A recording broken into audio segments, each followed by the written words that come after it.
Maka beliau memberikan beberapa misal. Daripada misal yang disebutkan oleh penulis adalah solat. Yakni solat merupakan kewajipan yang Allah mewajibkan atas orang yang sudah baligh. Maka diwajibkan ke atasnya mempelajari tentang solat. Jadi apabila telah masuk yakni waktu solat, dia mesti berada dalam keadaan yang mana dia telah memahami bagaimana dia dapat melaksanakan solat itu. Sama juga dengan puasa. Apabila masuk bulan Ramadan, maka wajib dia mempelajari tentang perkara-perkara yang bersangkut paut dengan puasa. Wajib dia mengetahui rukun-rukun puasa, apakah perkara-perkara yang membatalkan puasa, apakah yang perkara yang menjadikan kewajipan dalam menjalankan ibadat puasa dan sebagainya. Apabila seseorang itu mendapat wang ataupun dia berada dalam keadaan kaya, maka diwajibkan dia mempelajari tentang zakat. Apabila seseorang itu ada perniagaan, maka wajib dia mempelajari zakat perniagaan. Sebab kita ada zakat perniagaan dan kita ada zakat harta. Seseorang misalnya mempunyai binatang ternakan, maka kita ada zakat binatang ternakan. Satu orang misalnya dia menanam sawah padi, maka wajib dia mempelajari bagaimana dia mengeluarkan zakat daripada sawah padinya. Satu orang baru berkahwin, maka diwajibkan dia mempelajari bab nikah. Wajib dia mengetahui rukun-rukun nikah. Wajib dia mengetahui apa yang dimaksudkan dengan talak dan jenis-jenis talak. Wajib dia mengetahui apa yang dimaksudkan dengan nafkah. Apakah yang nafkah yang diwajibkan. Wajib ini dia mengetahui tanggungjawabnya sebagai seorang suami ataupun seorang isteri. Yang mana kalau sekiranya seseorang itu dia tidak mempelajari, maka dia berdosa. Sebab ini kita mengatakan fardu ain, diwajibkan ke atasnya. Bilakah diwajibkan ke atasnya? Apabila dia melaksanakan perbuatan. Apabila dia melaksanakan perbuatan salat, wajib dia telah mempelajari bab salat. Apabila dia melaksanakan puasa, wajib dia berada dalam keadaan dia telah mempelajari bab puasa. Apabila dia telah masuk ke dalam alam perkahwinan, wajib dia telah mempelajari. Jadi kita mengatakan telah, ini past tense. Bukan maksudnya dia kahwin dulu baru belajar. Bukan maksudnya dia solat dulu baru belajar bab solat. Tetapi sebelum dia melaksanakan kewajipan, wajib dia mempelajari cara melaksanakan kewajipan itu. Begitu juga dengan haji, begitu juga dengan umrah. Ada orang diwajibkan haji, ada orang tidak wajib haji. Sebab haji ini syarat kewajipannya mesti ada kemampuan. Ada orang tidak wajib haji sebab dia miskin. Kita mengatakan haji wajib, tapi orang miskin, kalau dia tidak ada wang dan dia tidak ada kesihatan misalnya untuk menunaikan haji, maka tidak diwajibkan dia menunaikan haji. Tetapi kalau sekiranya dia ada kemampuan untuk menunaikan haji, dia ada wang yang cukup, badan masih sihat, sekarang kita mengatakan haji telah diwajibkan ke atasnya. Tetapi adakah diwajibkan dia melakukan haji tahun ini? Tidak. Dalam mazhab Syafi'i tarahi, yakni dia boleh melambatkannya selagi mana belum datang ajal. Dia boleh melambatkan. Jadi mempelajari bab haji juga boleh ditundakan sebelum dia menunaikan haji. Jadi Al-Imam Ghazali dia membicarakan hukum ahkam ini balik kepada hal keadaan seseorang Muslim. Ini adalah saya memberikan rumusan ini apa yang dia membicarakan. Sebab dia membicarakan ini satu muka surat setengah. Al-Imam Ghazali yang dia mensyarahkan perkara ini satu muka surat yang setengah. Dia memberikan ini misal daripada ibadah-ibadah yang disebutkan. Jadi ini adalah bahagian yang kedua. Kenapa bahagian yang kedua? Sebab bahagian yang pertama adalah berkenaan dengan ilmu akidah. Al-Imam Ghazali dia membagikan ilmu fardu ain kepada tiga bahagian. Nombor satu adalah akidah, kepercayaan, tauhid. Yang mana ini tidak ikut kepada keadaan. Ini semua orang yang ini kena wajib belajar. Tidak ada ikut ini kepada Sekarang kita mengatakan apabila seorang baligh, dia mesti mengetahui sifat-sifat Allah Subhanahu Wa Taala, sifat-sifat para anbiya, sama yang diwajib. Tak kira sama ada dia miskin ke kaya, sama ada dia tinggal di bandar ke di kampung, semua yang di umat Islam yang wajib mempelajarinya. Ini adalah bahagian yang pertama kita telah membicarakan 2 minggu lepas. Bahagian yang kedua berkenaan dengan melaksanakan perintah. Ini yang kita mengatakan berbeza antara satu orang dengan yang lain. Satu orang yang miskin tak wajib dia dapat zakat. Dia mengatakan saya duit pun tak ada, bagaimana saya nak keluarkan zakat? Maka kita mengatakan tidak diwajibkan dia mempelajari bab zakat. Tapi kalau satu orang itu kaya, kita mengatakan wajib orang mempelajari bab zakat. Satu orang buat investment, wajib dia mengetahui hukum ahkam yang bersangkut paut dengan investment. Satu orang ini buat bisnes, wajib dia mempelajari fiqh muamalat.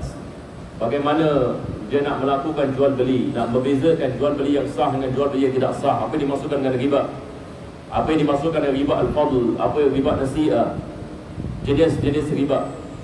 Begitu juga dengan hukum ahkam yang bersangkut paut dengan hutang, bersangkut paut dengan wakalah, mewakilkan. Apa rukun-rukunnya dan apa syarat-syaratnya.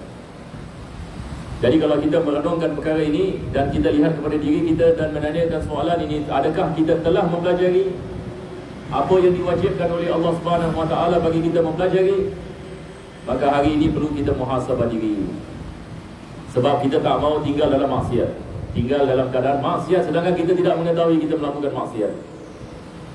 Jadi mempelajari ilmu fardu ain adalah wajib. Tidak mempelajarinya maksudnya seorang itu terjerumus di dalam maksiat dan mungkin dia tidak mengetahuinya.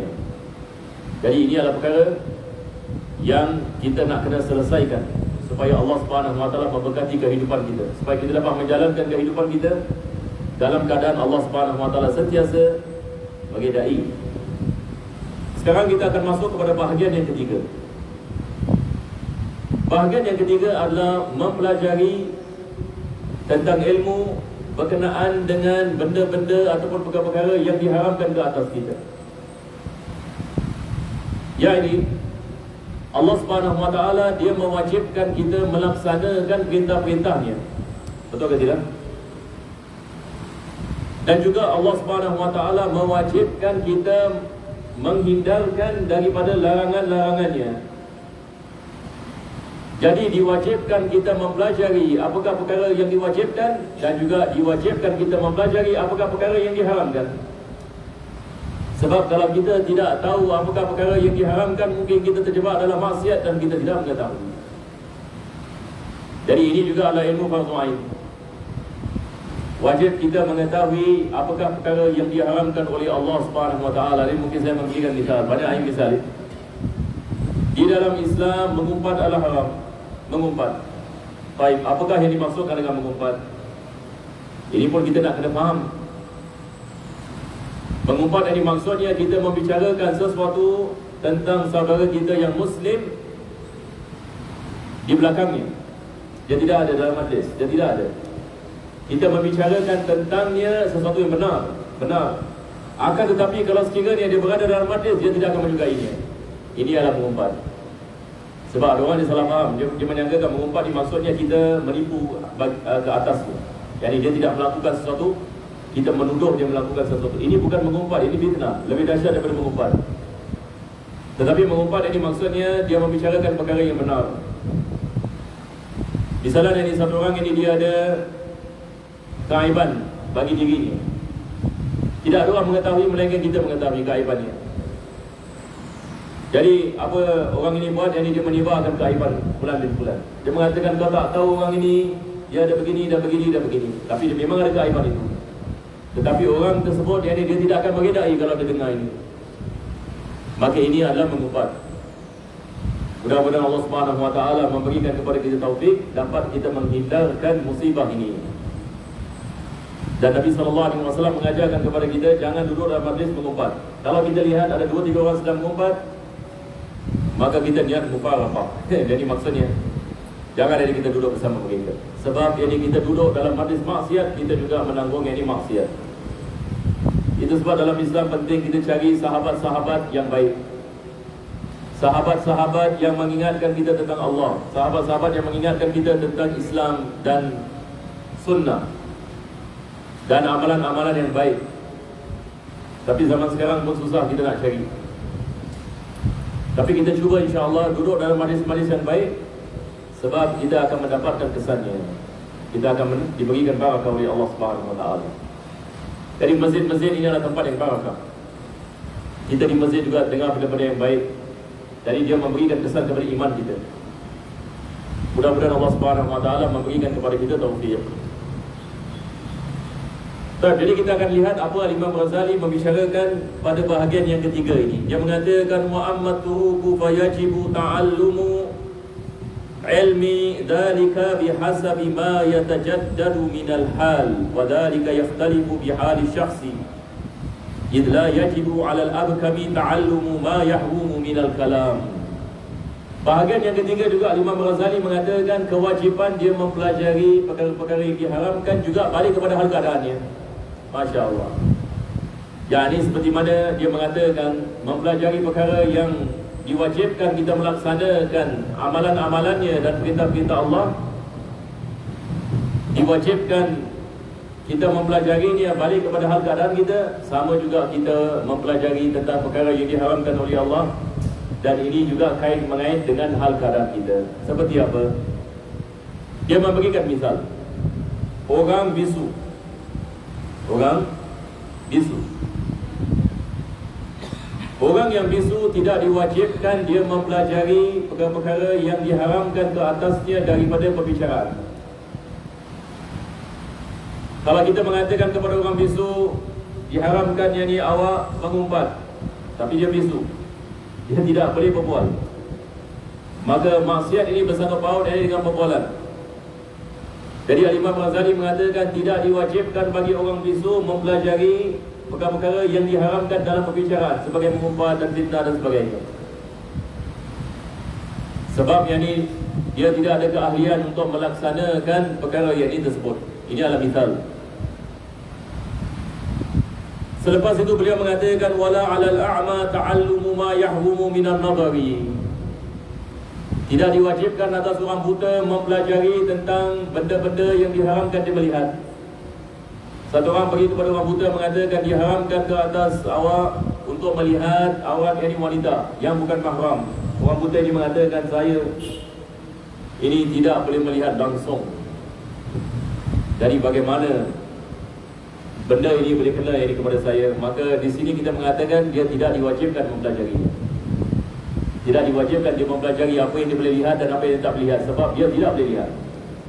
Jadi ini yang dimaksudkan oleh Imam Ghazali balik kepada hal keadaan. Balik kepada hal keadaan yang ini seseorang.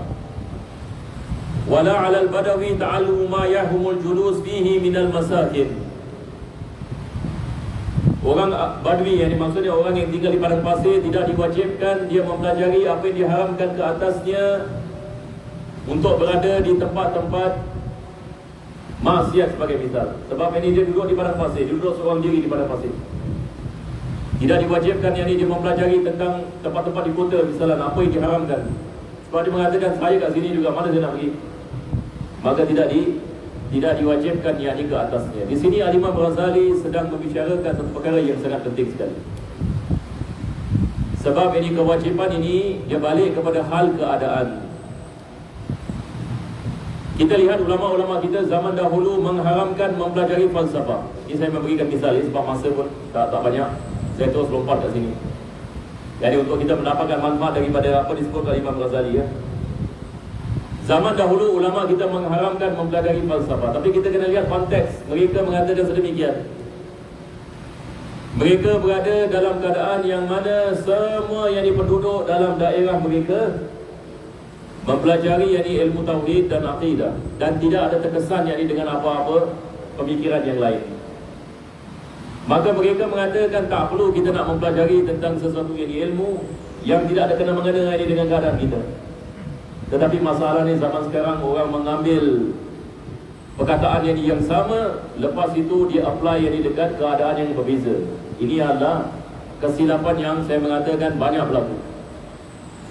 Satu orang ini mengambil dari perkataan dari seorang yang ulama yang hidup dari 1000 tahun yang lalu, mengatakan sedemikian. Selepas itu yang ini dia meletakkan ia pada konteks yang sama. Di Singapura ini sebagai misal, adakah kita mengatakan perkara yang sama diharamkan, tidak dibolehkan bagi seorang itu mempelajari ilmu falsafah? Bahkan kita mengatakan fardu kifayah hari ini. Sebab ini ilmu falsafah hari ini bermaharajalela di dalam masyarakat kita.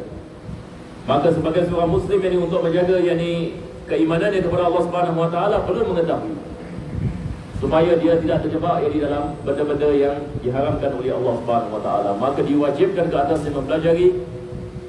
Kenapa kita mengatakan diwajibkan ke atasnya mempelajari? Sebab ini hal keadaannya mewajibkannya. Jadi ini adalah daripada perkara yang Imam Ghazali sedang menerangkan kepada kita, mempelajari suatu ilmu, balik ini juga ini kepada hal keadaan seseorang itu. Jadi insya-Allah yang kita berhenti di sini, kitab Ihya ini kita ambil sikit-sikit ya. Saya pun tak nak ini panjang lebar.